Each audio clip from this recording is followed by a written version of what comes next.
So this is Clapham Common Bandstand, and whenever we talk about women's safety, particularly in London, this is where my mind always goes. It's probably where a lot of women's minds go to after the disappearance and the murder of Sarah Everard. Now, this became almost a symbol for women's safety and the whole issue around it. And almost a year on exactly, we're now hearing of another horrific case involving a Metropolitan Police officer, serial rapist, David Carrick. Now we're here today, we're going to speak to some women around Clapham. We're going to go for a walk to Brixton, around a mile. And as we go, we're just going to see what women think. We're just going to speak to them about whether they trust the police and whether anything has changed since then. Do you have trust in the police as a woman? To some degree, yes. I would still, if I was in danger, I would still go to the police. But I think that would just be my kind of knee-jerk reaction. But yes, it still plays on my mind in terms of should you approach, should you not. One police officer or few police officers really make it bad for other police officers. There are good police officers who are really dedicated to their work and protecting community. Not all of them are bad.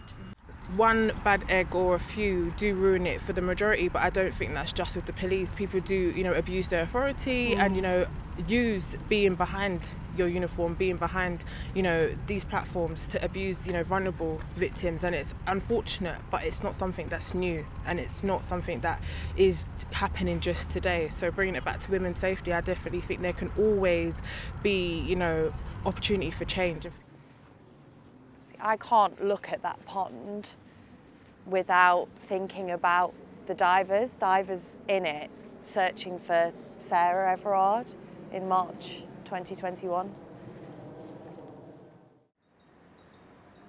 How do you feel about the Metropolitan Police? I would still go up to a police officer.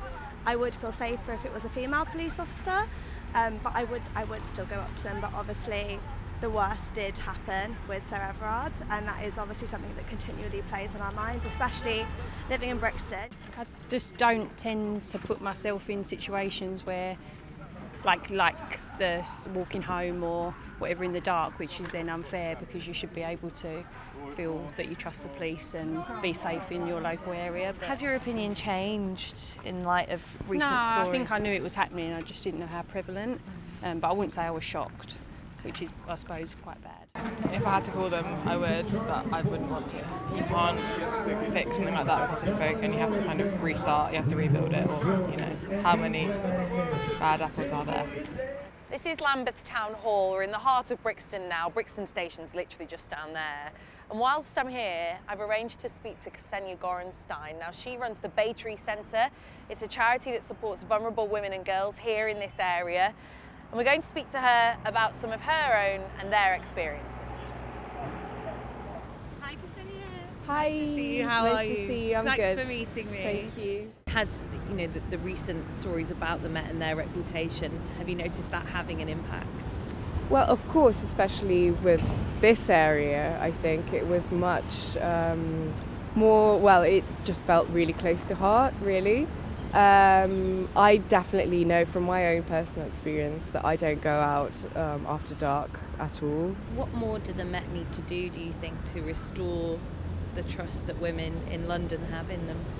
I think there needs to be a single system and a very easy to access a system of support, and it needs to be talked about more and shared with the people, with the community.